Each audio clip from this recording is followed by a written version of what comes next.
and welcome to Americord Registry. I'm your host, Casey Stoneman, and I'm incredibly excited to have you join us for tonight's two-part webinar. Tonight, we'll hear from two families who successfully used their child's preserved stem cells to treat a loved one in their family. We'll hear from the Achille family, whose oldest son was diagnosed with sickle cell disease as an infant, and through an FDA-approved stem cell treatment, was successfully treated by using his younger brother's cord blood stem cells. The results are inspiring. We'll also hear from the Fohs family, who participated in Duke's expanded access program to treat autism with stem cells, and we'll hear the leaps and bounds she's made since having the 15-minute transfusion. These are conversations that you will not want to miss.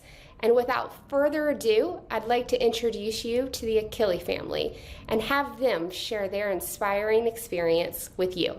Thanks for joining us. During pregnancy, we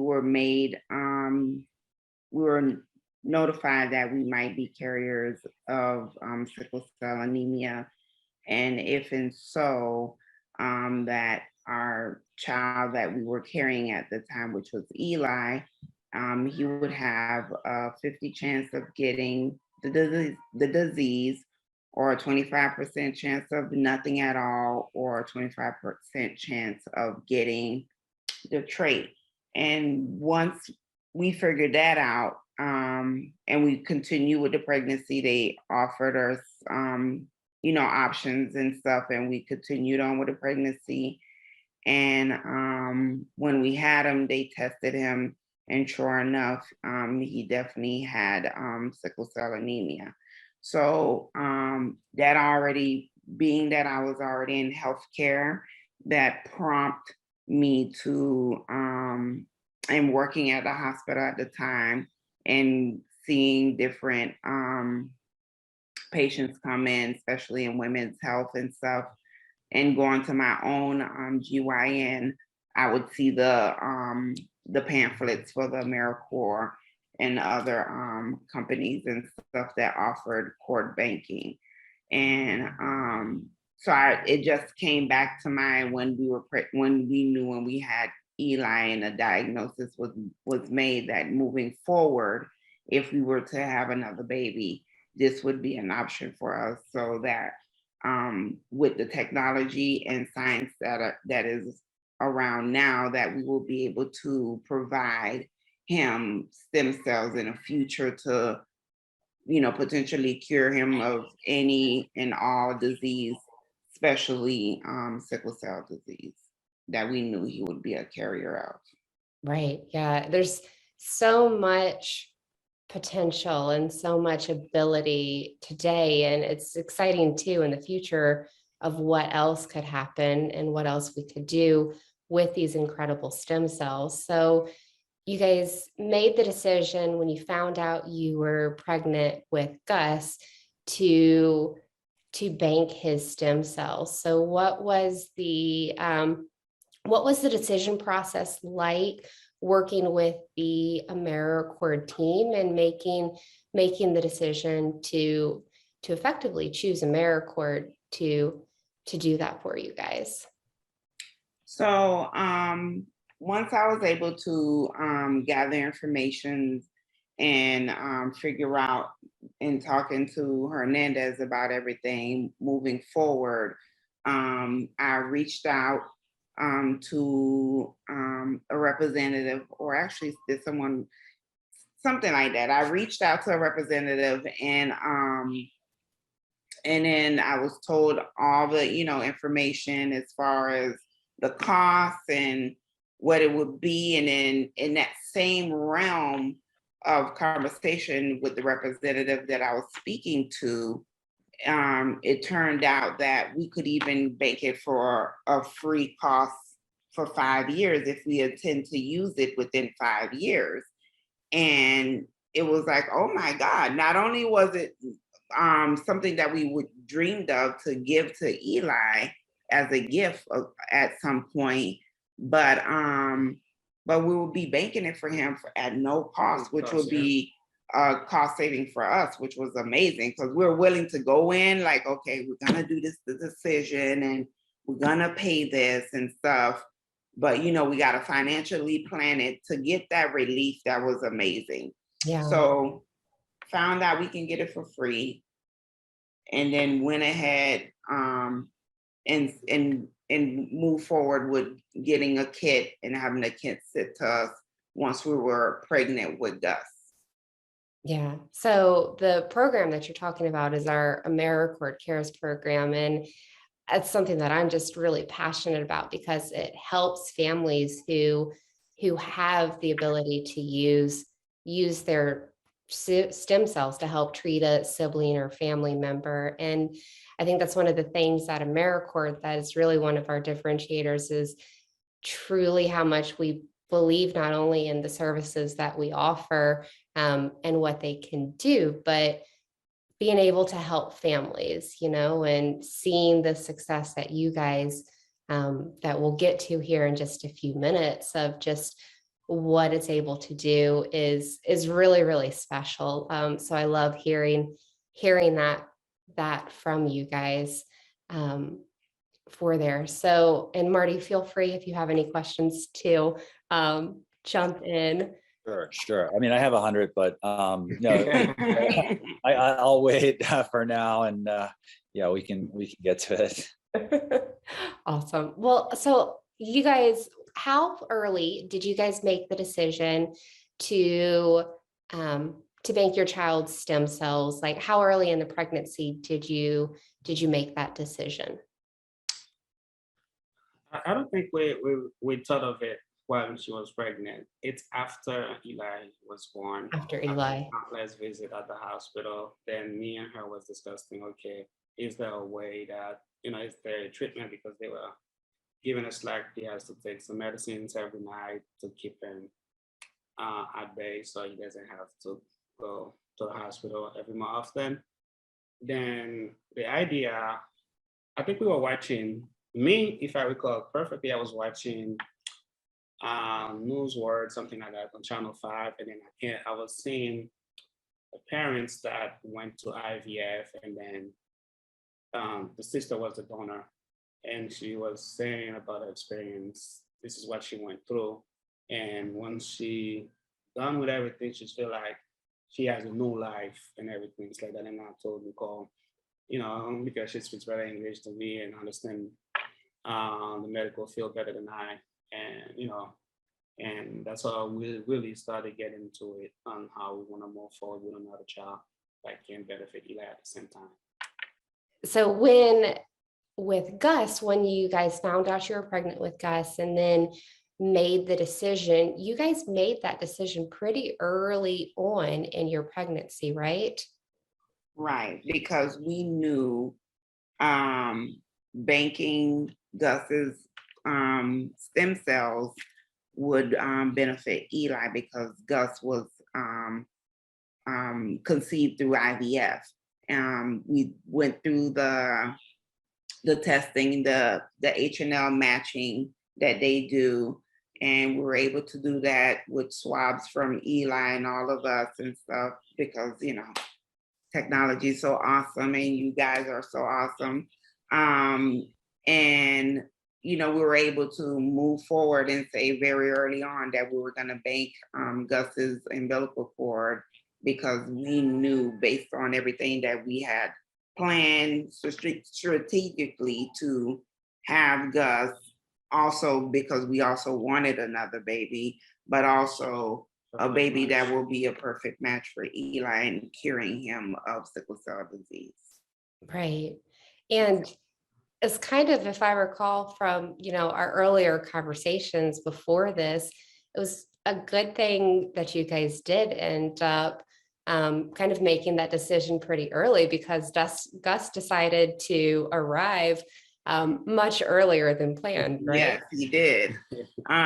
So Gus was a June 19th due date. June 19th, 2018 due date baby. We didn't know where he was because that's what we normally do. We don't find out the sex until the day of. And just so happened, probably like a week or two, right?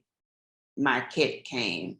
Yeah, it's The about kit came, and I just like I just threw it in the nursery or whatever because I was, gathering things, but the nursery is kind of like a catch-all at the moment because I was just gathering things, pulling out Eli's. Probably I was doing too much, pulling the crib out, like just doing too much or whatever.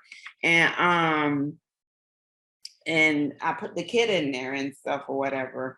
And then the week that he decided to come on March 8th, I went into labor. Early mornings of March 9th, I pretty much had Gus emergency C-section. But as we were running out and he got in the car and I was like, no, go back. Get the kid.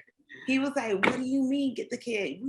I was like, go get the kid just in case. Yeah. And he didn't hesitate. He listened and he went back in because he wanted to. And he went back in and he got it, and that was definitely like a savior because the hospitals don't have kits. Maybe that's something that I don't know. Y'all could team up with some of the hospitals to do, but they wouldn't have had a kit there to provide for us. So if I didn't come with that kit, that would have just been lost. Yeah. So you guys had Gus in 2018, and then it was a few years before you guys decided to pursue or explore possible treatment using those stem cells for Eli. What was that process like between banking Gus's stem cells and then deciding or figuring out, this is something that we actually can do for Eli? What was that process?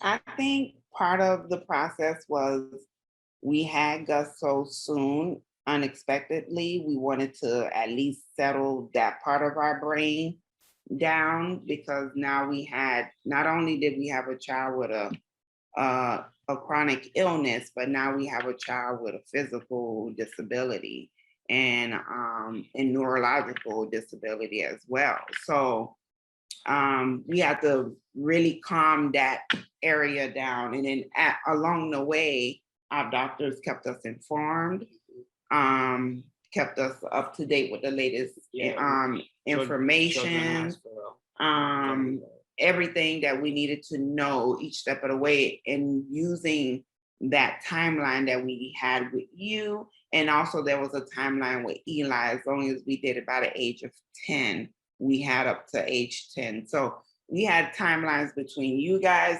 and his timeline for the best result. So we used that time as well to get Gus settled. And then we're like, okay, now we can take care of it. Well, another thing too, it could have been even earlier than that too. COVID hits. So Children's Hospital, and they have to delay the process along the way until they put him back on the list to go back again. Yeah, and that was definitely another delay. Yeah, which hospital did you guys end up partnering with, and who was Eli's care team? So out of Boston Children's Hospital. His hematology is Dr. Ezrick, and for Dana-Farber is Dr. Lehman. Okay. Right? Yeah, Lehman. So you guys, he has a big team. If I try to think of everybody right now, I would lie. I would say some wrong names, but everybody's been so amazing from start to finish. So amazing. Yeah. So Dana-Farber and the Boston's Children's Hospital were your guys' two main groups that helped with this. So after you guys made the decision, and I know that the COVID pandemic kind of changed some of those timelines a bit, what was the process like for you guys after you made the decision to utilize Gus's stem cells to help treat Eli's sickle cell anemia? For me personally, I was looking at the bright side of it. I was like, once everything is completed, Eli will be a kid that will be living his best life. We don't have to remember him to take his medication. although we know that he's gonna be suffering when everything is from the time he's admitted, and to go home, it's gonna be painful, but we had our mindset ready, and so everything can go smoothly for a speedy recovery. And to be honest, that's the best thing that could ever happen for me. Yeah, that is happy. The recovery was tough, but like Hernandez is trying to say, for the short term of from start to finish, we're happy with what we got, the results that we got. We have a healthy son that can go outside, that doesn't have to worry about wearing cold, covered up, even though we still do because we're in New England. It's hot today and it could snow tomorrow. So, we're just happy, and we remind him we still treat him like, hey, you still gotta hydrate. Doesn't mean you don't hydrate, doesn't mean you don't take multivitamins and stuff. You still, it's more lenient, but life is good. Life is better. Yeah, kids will be kids and always try to fight you. Oh, of course I've drank my water, Mom, and haven't had water since the morning. So yes, I understand. I think every parent can relate to those struggles with children. But I'd love to know and talk a little bit more and share with our listeners the actual procedure portion of once you guys made the decision. What was that like? What was the day of the procedure like? How was the recovery? How long did the transfer take for that? Well, one thing I remember, like once he was admitted, in 5 days, that's when they were gonna do the transplant. And that's the day we brought Gus in, because Gus is my little boy. He wants to stay with me, so I have to stay with Gus because they have to get the bone marrow from him and stay with Gus upstairs. And once that was done, Nicole were down. You forgot this part. So there was a glimpse. When we got to the hospital, we were admitted probably like first week of May or whatever. But his treatment got delayed because our specimen didn't come in on time. Yeah. But that was fine because it came, and then because they wanted to make sure the stem cells were in-house before they started conditioning him. And then, they would also have to plan when Gus would come in to donate his additional bone marrow and stuff. So once everything was together, that meantime, we just relaxed, played games and stuff. And then they started conditioning him. Specimen arrived. We went through the first couple of weeks was like, we were floating. We're like, okay, if this is how it's gonna be, well, we can do this. And then, like I would say, week 3, he started to lose his hair, and then he was just really sick with all the medicine and stuff. Lots of vomiting. A lot of vomiting, yeah. Not attitude. Yeah. Not talking. Not responding. It was a tough time, but I know this part which was one of the things, like his transplant night, which is part of the things of the story. He did, transplant went well. And then like, I think about an hour into it, he started to break out in hives and stuff, and he couldn't breathe or whatever. So he had a mild, well, I would say anaphylactic reaction, but he was quickly recovered. Benadryl and everything else, and it's been, even though besides all the other stuff, it's just been overall a great process. I mean, for the end result, it's hard to say I would do it again, but it's definitely worth it. Definitely worth it. Absolutely. Yeah. So I'd love to know kind of what were some of the differences that you guys noticed in Eli, beyond being able to go outside and play and What were some of the differences that you noticed before Eli had his transplant, and what were some of the changes after, and even today? Well, he talks a lot way before that. I think he's even talk more now, you know. Definitely a lot of energy. Yeah. I don't know, he's just filled with energy. I think he's very grateful for his brother. He loves, like, I think he looks at Gus very differently. Well, the funny thing too, when he was gonna be admitted, and then I was like, when this is all over, how are you gonna be feeling? It was like, as soon as I'm done, I'm just gonna give Gus a big hug for giving me a new life. That's what he told me. I was so shocked. I was moved by what he said, because that's what I was expecting from him.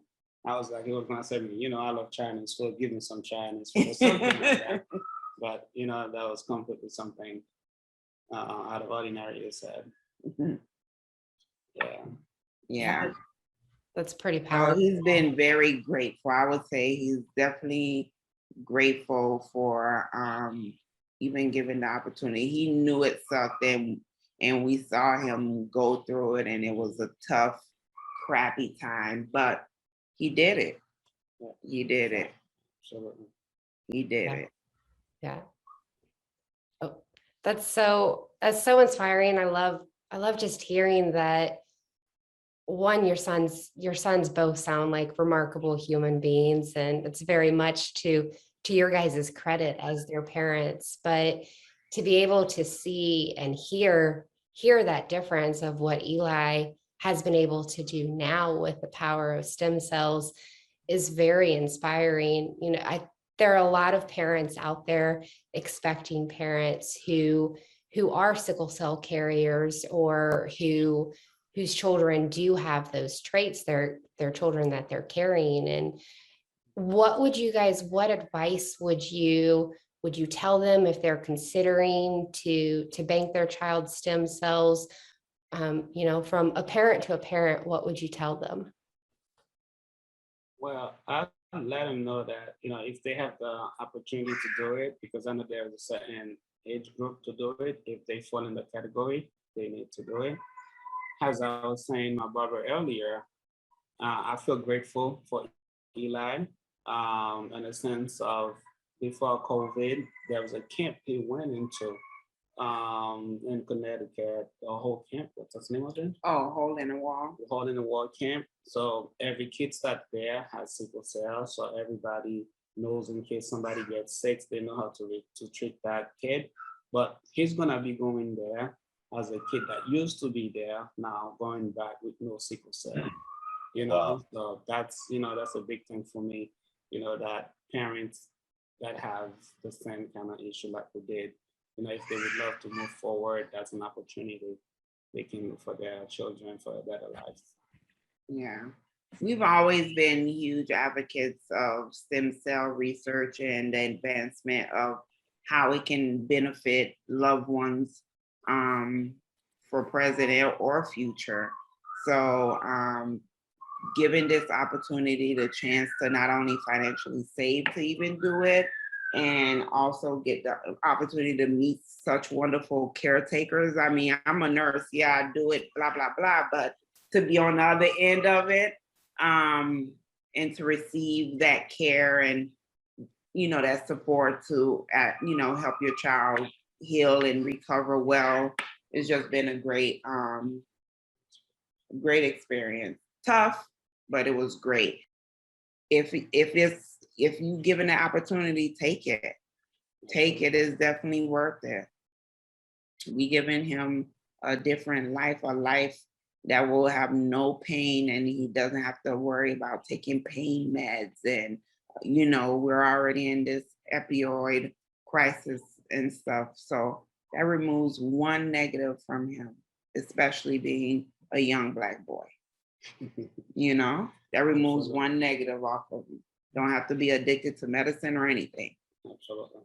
Healthy, you know, successful young man. Yeah, and that was the scariest part too, because we were thinking about, like, he was having hydroxyurea every night. So let's say if he become like a teenager or go to college, is he gonna be responsible to take his medicine? We were having that hesitation if he's gonna be dependable to do all of that. And we'd be like, it would be better that we go with that process. We make that decision for him, like, as he's young. Maybe later he will fully understand why we did this, instead of letting him live his life by taking medicines every night. Yeah, that was another one, because those type of medication, you can't involve alcohol or anything. So, you got your young, teen at college and stuff, drinking and stuff, and not taking, here he's taking his medicine every night because we're reminding him. But when he's off on his own, so we just remove another negative. He doesn't have to worry about that. Absolutely. So Could you speak also a little bit more about the symptoms that he had, and like the care that he needed, and his, and what was, what it was before and after from that perspective as well? Some of his symptoms, he had either chest pain, and you can actually see the swelling, like the muscle would rise or the skin tissue would rise, and his chest or his back, his hands would swell. As a baby, his hands and his feet will swell. It will look just much chubbier than a regular chubby baby, and stuff. And it could have been happening sooner than we thought it was happening, because we didn't really even know. So, and we knew something was wrong because he was such a good baby. Eli was such a good baby, never cried for anything.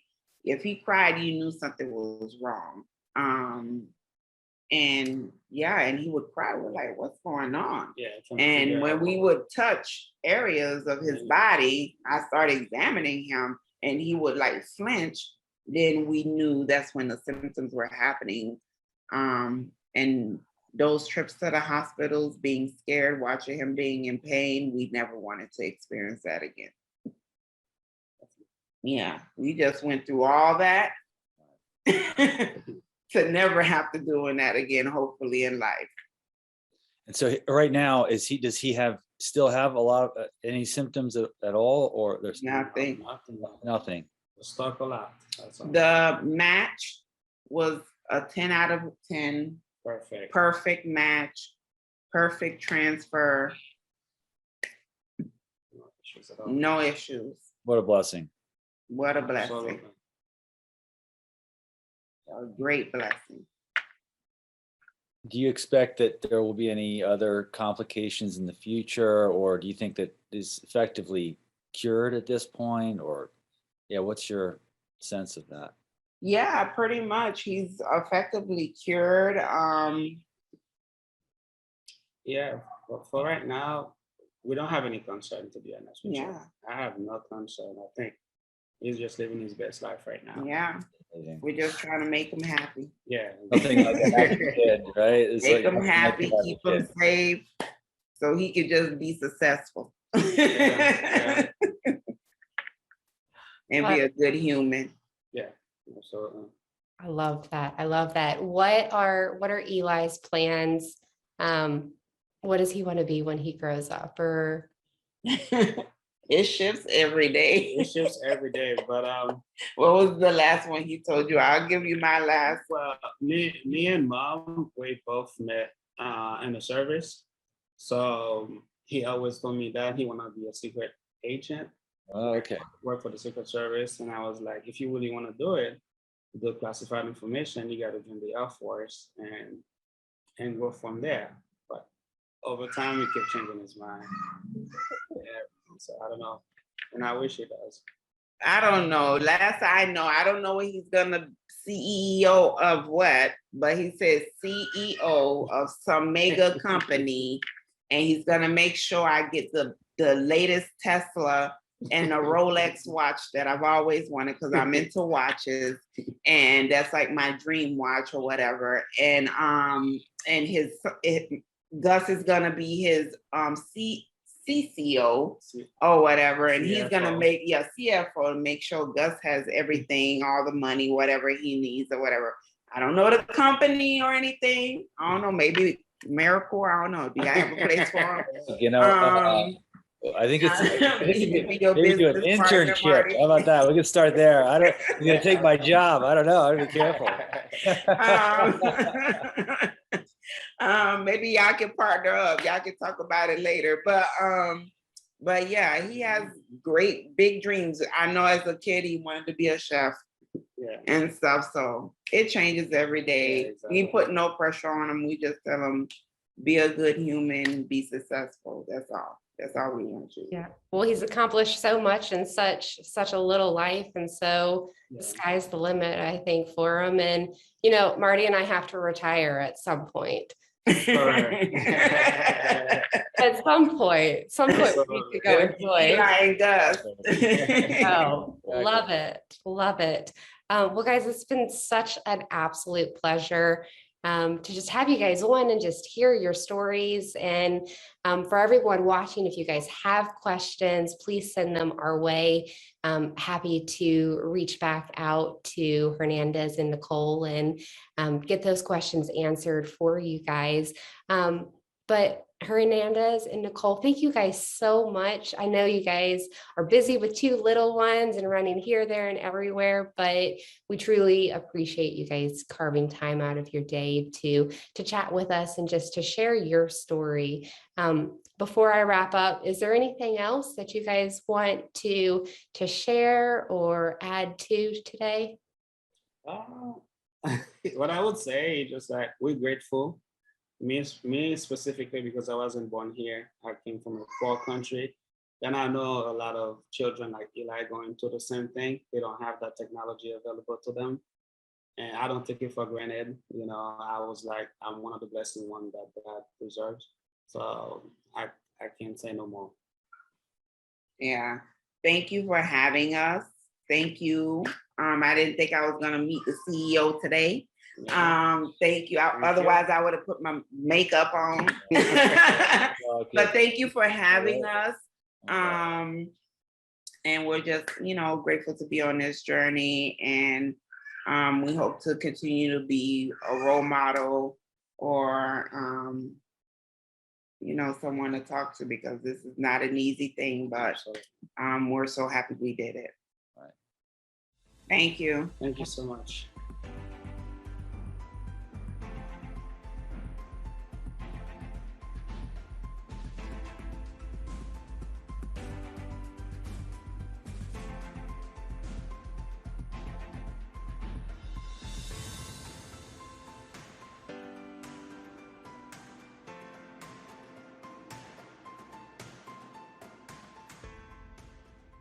Amanda and Shawn, thank you guys so much for hopping on and joining with us and sharing your story. Thank you for having us. Thank you. All right, so I want to just jump in and get started. I know, just curious, I'd love to know how you guys found out about cord blood banking and what was it that made you interested in pursuing this for your daughter? Well, I think when I went to my doctors for all my pregnancy, you guys had pamphlets, which, you know, you're always sitting in the doctor's office. It's easy to learn more things. And both my husband and I were very interested in learning more of the process. And our doctor was very accepting of that. And Amanda's doctor originally kind of informed us of some of the different possibilities, different options. Even back then, they were starting to use it for more treatment options. So it's kind of one of those things where, as we were going through the process and learning about it, thought it would be better to have and hopefully not need it than need it and not have it. So kind of as we were learning a bit more from our own research, and then her doctor was really informative as far as helping us understand kind of what some of the possibilities were in an area where hopefully it was going to expand to additional opportunities in the future. Yeah, I love how you say that it's better to have it and not need it than to need it and not have it. I think that's so true for a lot of things. And in your guys' instance, you were able to use it and significantly improve Olivia's, you know, how she is. And so I want to get to that here in a little bit. But I'd love to know a little, once you saw Americord in the doctor's office and chatted with your doctor, how was your experience working with the actual Americord team, figuring out what option worked best for your family in that process? You know, it was sometimes it can be intimidating a little bit because you don't know what else you have to do while you're pregnant, but they made it so easy. They said you just needed this phone number after you give birth, and they handled it. You didn't have to worry about anything. The big part of it too was when we did talk to our doctor, it's kind of the self-contained kit. So when we talked to the doctor and signed up for it, it's you received everything at once. Doctor kind of handled it at birth, and there wasn't really a whole lot else we had to do. Well, that's one of the nice things too with Americord. It's just you get the all-in-one kit and you get all of the options. Today, we now offer cord blood, cord tissue, and placental tissue, and our kits are built in a way that parents can choose up to birth what products or what services they're wanting to store. And so I love hearing that it was just so easy and stress-free for you guys in your process for that. So how early on in your guys' pregnancy did you choose to make this decision? It was quite a while in advance. It was Well, a few months prior. Yeah, well, I ended up getting gestational diabetes really early, and that was one of the things that I think at the time stem cells were being used for. So we got really nervous about how later in life you could have more issues with it. So that was another factor. We were like, okay, let's just do it, just in case.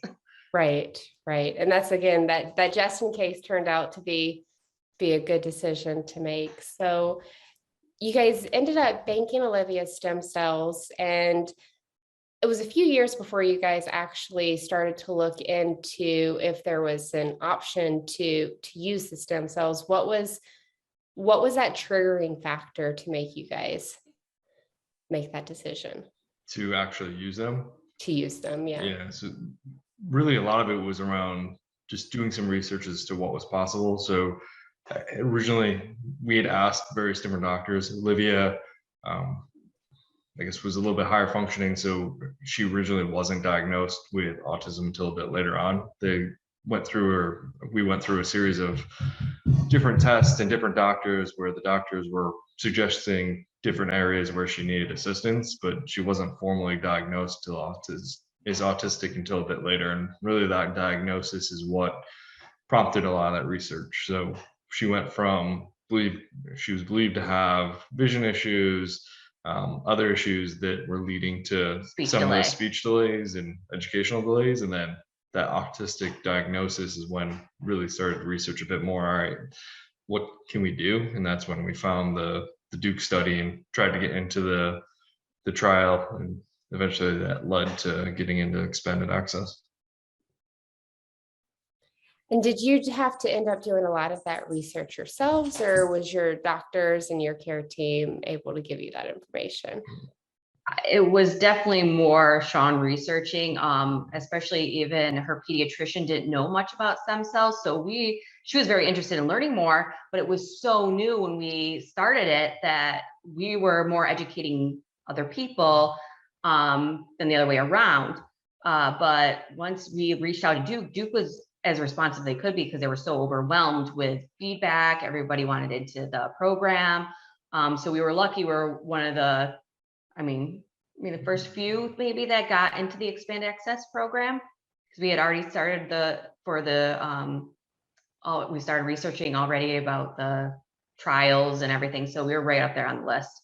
And I don't know if it was necessarily a part of the trial or not, but I remember that one of Duke's requirements was we had to go through the genetic testing.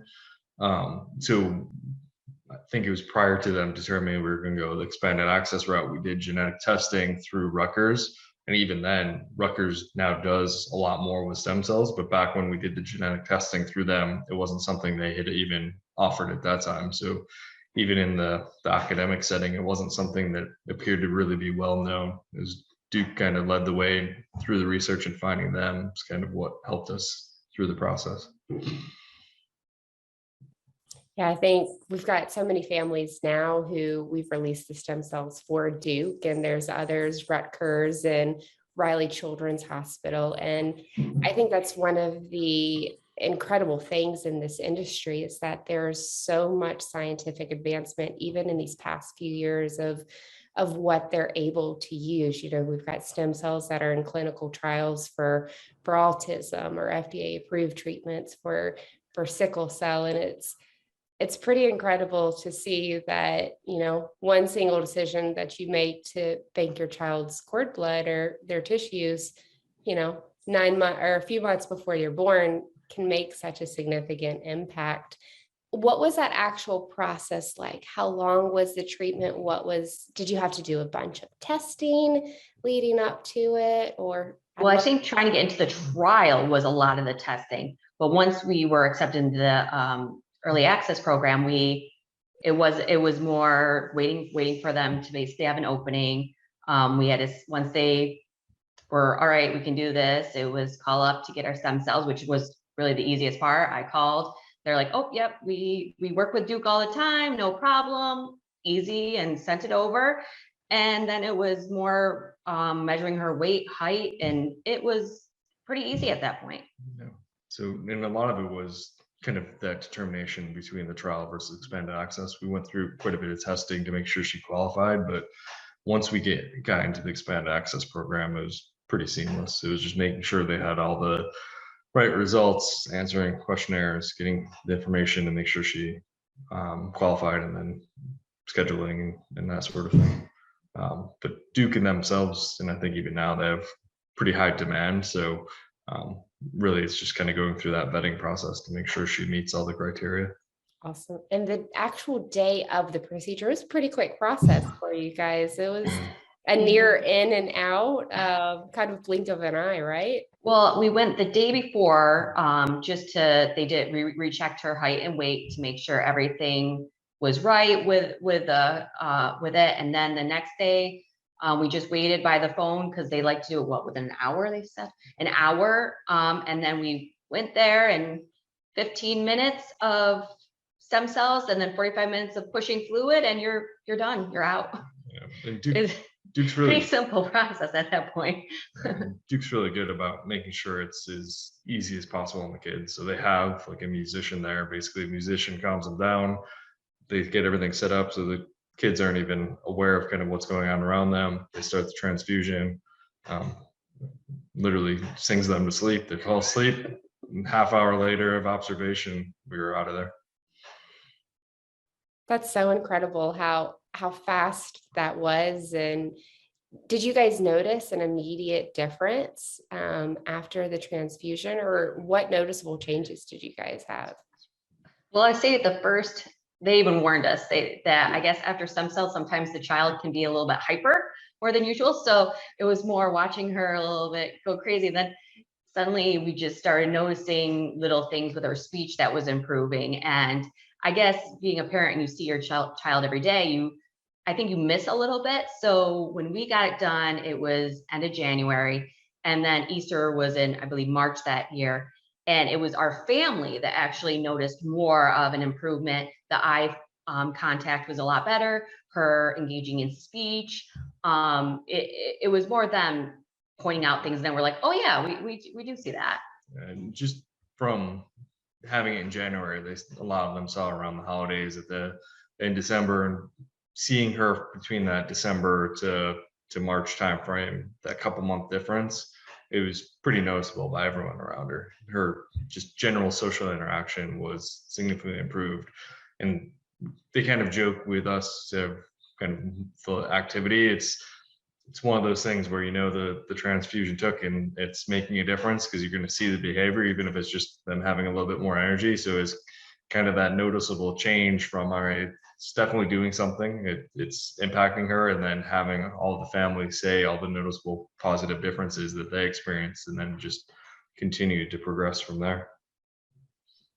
It's so incredible. And just a 15-minute transfusion made that much significant impact. I mean, that's just inspiring for me to hear that. It makes my heart so full. So I'd love to know, talking a little bit more about the comparative differences between between before she had the transfusion and after. You touched on a little bit of them having her speech improved. And Shawn, I think in some of our conversations that we've had before, you had some teachers telling you that, don't spend a lot of time in it. This is how she is. She'll never improve for that. And I'd love to have you kind of share that experience so that's, with our listeners. yeah, that's one of the reasons I really started doing the research. So she was in speech therapy and It was probably outpatient speech therapy too. So we were going through the hospital. So, and I think that was the biggest thing where they kept ending the sessions early and why are you ending the sessions early? Well, she's just not focused enough. I don't think she's ever going to speak. You need to get another way for her to communicate, which was the electronic way. And we just could not believe that was their only option. At that time, I think she was 3.5. It's like, there's got to be more, and that can't be it. And that's when we really started pushing to figure out what was going on with her. That's when we got the autism diagnosis afterwards. And we figured out, all right, we need a different approach. And we figured stem cells was the best way through Duke. Yeah. And a lot of that too was when we were talking to the speech therapists, we were concerned that it wasn't just speech related because of the fact that, like Amanda said, they're kind of just giving up.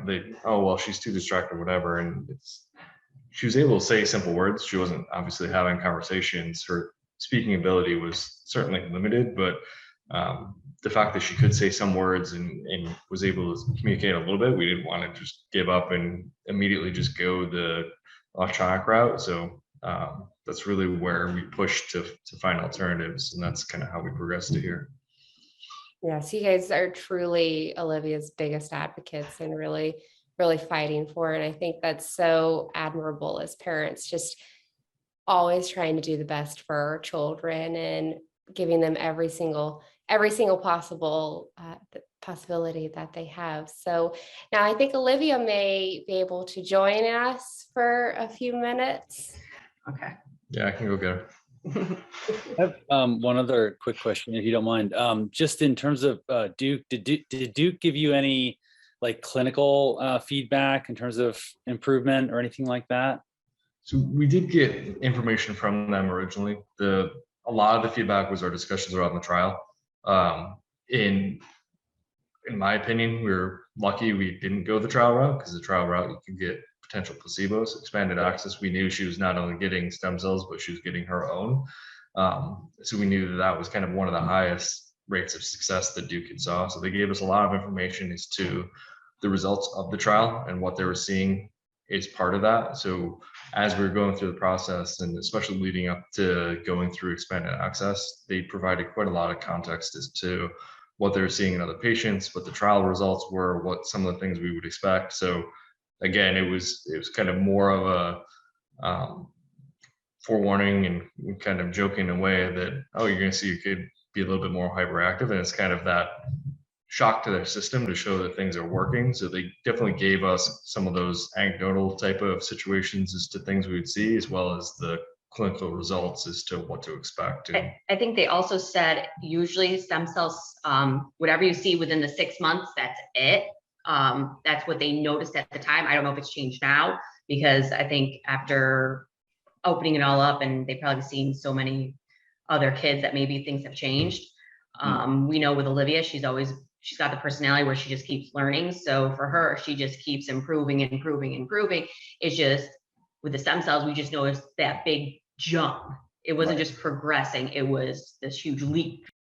Hi, Olivia. How are you? Good. Good. Thanks for hopping on today. I'm excited to chat with you. You having a good summer? Good. Good. And you're in summer school, right? Or summer camp? What summer camp do you go to? Tell them which summer camp you go to. Who's your teacher? Remember? Miss Brittany. Yeah, Miss Brittany's there with you. Yeah. Brittany, is she super nice? Mm-hmm. Yeah. Yeah. And how old are you now? Did I have Oh, you 7? 8.5. 8.5. Sorry. So you're almost 9 then. 9 very soon. Very, very soon. Where'd you go on your field trip last week? What museum? The Morristown Museum. Oh, yeah? Was that cool? Uh-huh. It was. What was your favorite part about that museum? To see some dinosaurs. Some dinosaurs. What kind of dinosaur is your favorite? The Stegosaurus. Stegosaurus. Those are pretty cool. Those are pretty cool. I like the Velociraptor or Velociraptor. Yeah. What else do you like to learn about? What do you like to learn about? Space. Yeah. And can you name all the planets? Sun, Mercury, Venus, Earth, Mars, Jupiter, Saturn, Uranus, Neptune. Neptune. And do we consider Pluto a planet or a star? Planet. A planet. Yes. Yeah. It was. It was. It was. How I many days love did it take to get to the space. moon? Oh, 3 days. 3 days to get to the moon. nice. Tell Casey, where do you want to go on vacation? To Thailand when I would be bigger. Yeah, to Thailand. To A little Thailand. bit bigger until we go to Thailand. A little bit bigger. It'd be so much fun to see all the different things and explore and take a big airplane across the water. I think we all want to go to Thailand. Why not, right? Yeah. Have you ever been on an airplane, Olivia? Yeah. You have. It's Where pretty did we fun, go? huh? Remember where we went on an airplane? Remember? What? Where'd you go on vacation on an airplane? To visit Florida. Did you visit Florida? Did you happen to go to Disney World in Florida? Uh-huh. You did, and you saw all the princesses? Who's your favorite princess? It's a very difficult question. Yes, I It's a think. hard question because you have to choose one. You can't choose all of them. I don't know. You don't know? What's your favorite Disney character? I don't know. You don't You don't know? know? Well, mine is Cinderella. She's my favorite. You know She's Ava's? beautiful. I don't know. Okay. Oh, that's okay. That means you just have so many you can't choose. And that's all right because Disney's awesome. I love Disney. You saw the castle. Is it your Did you favorite? ride in the teacups? Uh-huh. But Yeah. I feel so sick. You're not sick. You give you enough fun in the sick? meeting. Are you? You want to tell her your favorite princess, or you done with questions? Cinderella. That was her favorite, yes. That's my favorite too. That means we're twins. Yeah. When you went to Bippity Boppity Boutique, who'd you dress up as? Did you get dressed up as a princess? Sleeping Beauty. Sleeping Beauty. That was Ava, yeah. And I got What'd you get? Do you remember? What was your favorite ride at Disney? You'll know that one. Remember your favorite ride? yeah. What is it?